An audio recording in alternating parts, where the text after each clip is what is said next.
सब दुखमय हो जाता, मैं शायद बौना पौधा ही बना रहता। संभालना खुद को जैसे संभालती हो मुझको तुम्हारा भीमराव। ये खत, अगर आप ये जो खत जो किताब में लिखा है, अगर उस किताब को पढ़ेंगे तो आपको लगेगा कि इस किताब को कम से कम 10-15 बार रिवीजन किया जाए उस किताब को। तो डॉक्टर बाबा साहब अम्बेडकर ने उस खत में लिखा और उन्होंने बताने का काम किया, अगर मैं बाबा साहब से डॉक्टर अंबेडकर बन पाया तो उसमें सबसे बड़ा रोल मेरी पत्नी का है, मेरी बीवी का है, मेरी रामो का है। अपनी पत्नी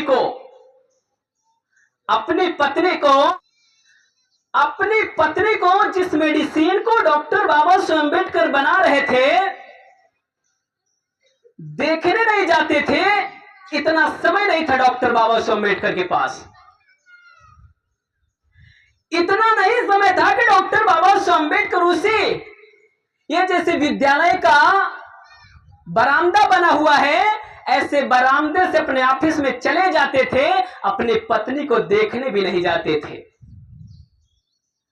और एक लड़का तो उनका इतना मासूम था, इतना भोला था, इतना सुंदर था कि जब द्वितीय गोल में सम्मेलन में वो जा रहे थे, और बच्चे का नाम था राजरत्न अंबेडकर, उसकी मृत्यु हो गई। अपने पत्नी रमाबाई अंबेडकर से राजरत्न अंबेडकर को डॉक्टर बनाने का उन्होंने वादा किया था कि मैं अपने बेटे को डॉक्टर बनाऊंगा रामू, मेरा सपना है कि मैं राजरत्न अंबेडकर को डॉक्टर जरूर बनाऊंगा, और ये ऐसा डॉक्टर बनाऊंगा कि पूरे समाज की बीमारी को ठीक करने वाला डॉक्टर हम लोग बनाएंगे रामू। बहुत बड़ा सपना देखा था, लेकिन इलाज के अभाव में द्वितीय गोल में सम्मेलन में उस बच्चे की मृत्यु हो जाती है। उस मृत्यु की पीड़ा को रमाबाई संभाल नहीं पाती हैं, डॉक्टर बाबा साहब अम्बेडकर से शिकायत करती हैं, उनसे शिकवा करती हैं, उनसे गिला हो जाती हैं और कहती है कि अंबेडकर, आपने मुझसे वादा किया था ना कि राजरत्न अंबेडकर को डॉक्टर बनाएंगे, अब तो मेरा बेटा रहा ही नहीं, किसको डॉक्टर आप बनाएंगे? रो के वक्त कहती है कि अब किसको डॉक्टर आप बनाएंगे? आप बहुत समाज के लिए जाते हैं, बहुत समाज के लिए काम करते हैं, अब तो मेरा बेटा ही नहीं रहा, किसको डॉक्टर आप बनाएंगे? डॉक्टर बाबा साहब अम्बेडकर को भी इस पीड़ा को सहन नहीं कर पाते, उनकी आंख भी छलक जाती है, और आंख जब छलक जाती है तो डॉक्टर बाबा साहब अम्बेडकर ने अपनी पत्नी को ढांढस बंधाया, और बाबा साहब अम्बेडकर ने फिर एक वादा अपनी पत्नी से किया कि रामू, मैं अपने वादे में असफल जरूर रहा, मैं अपने बेटे को डॉक्टर नहीं बना पाया, लेकिन रामू, मैं तुमसे इतना जरूर वादा करूंगा कि आने वाले समय में मैं इस मुल्क में ऐसी व्यवस्था पैदा कर दूंगा, ऐसी व्यवस्था बना दूंगा, ऐसी मेडिसिन बना दूंगा, ऐसी दवा बना दूंगा कि इस देश में लाखों करोड़ों डॉक्टर पैदा हो जाएंगे। लाखों डॉक्टर पैदा करके तब मैं दम में दम लूंगा। और डॉक्टर बाबा साहब अम्बेडकर ने इस मुल्क में आज लाखों करोड़ों डॉक्टर पैदा कर दिए, SC, OBC, minority, BC, NT, DNT, VJ, NT में, यानी बहुजन समाज के लोगों में। तो जो डॉक्टर बाबा साहब अम्बेडकर ने सपना देखा था, आज उनका सपना खतरे में है।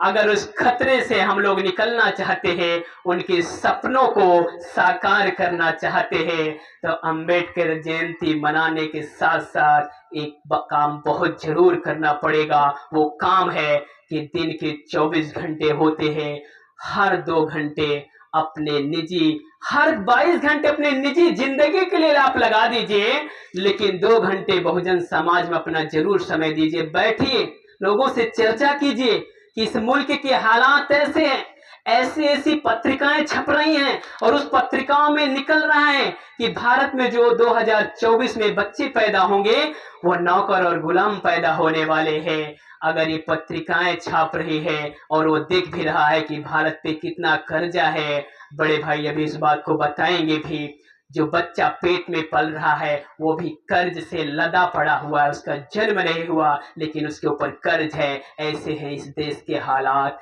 ऐसे इस देश के हालात है क्यों? क्योंकि जिस लोगों को डॉक्टर बाबा साहब अम्बेडकर ने लायक समझा था, आज हम लोग नालायक हैं कि उनके दिए हुए राइट को नहीं बचा पा रहे, उनके दिए हुए संविधान को हम लोग लाखों करोड़ लोग मिलकर भी नहीं बचा पा रहे हैं। अब हमारी असली लड़ाई, असली परीक्षा इसी 24 में है। इसी 24 में अगर हम लोग अपने बाजू में दम रखते हैं, ताकत रखते हैं, तो जो डॉक्टर बाबा साहब अम्बेडकर ने हमको एक विधान दिया, एक संविधान दिया, एक कानून दिया, यही वो अंतिम दौर है साल 2024 का। अगर यहाँ नहीं बचा पाए तो आने वाली नस्लों को पर बहुत खतरा है, और इतना खतरा है कि आने वाली जो 2025 की 14 अप्रैल है, हम लोग अम्बेडकर जयंती मना पाएंगे कि नहीं, इसकी भी कोई गारंटी नहीं है। अगर हम लोग आने वाले 2025 की 14 अप्रैल को जयंती मनाना चाहते हैं, तो आइए साथ एकजुट होके 2024 का जो लोकतंत्र का बहुत बड़ा पर्व है, इस पर्व में लोगों को जागृत करके सही जगह अपने मत को दे और अपना संविधान, अपनी मेडिसिन और अपना हक और हुकूमत बचा ले। नहीं तो बहुत ही अंजाम साथियों बुरा होने वाला है। आप लोग ऐसा करेंगे। आज के मौके पर एक शेर कह के आखिरी बात अपनी समाप्त करता हूं। भारत का इतिहास निरंतर लिखा गया, 2 बूंद पानी को समंदर लिखा गया। भारत का इतिहास निरंतर लिखा गया, 2 बूंद पानी को समंदर लिखा गया। एकलव्य का अंगूठा जबरदस्ती काट लिया और अर्जुन को सर्वश्रेष्ठ धनुर्धर लिखा गया। अर्जुन को सर्वश्रेष्ठ धनुर्धर लिखा गया। जय भीम, जय भारत, जय संविधान।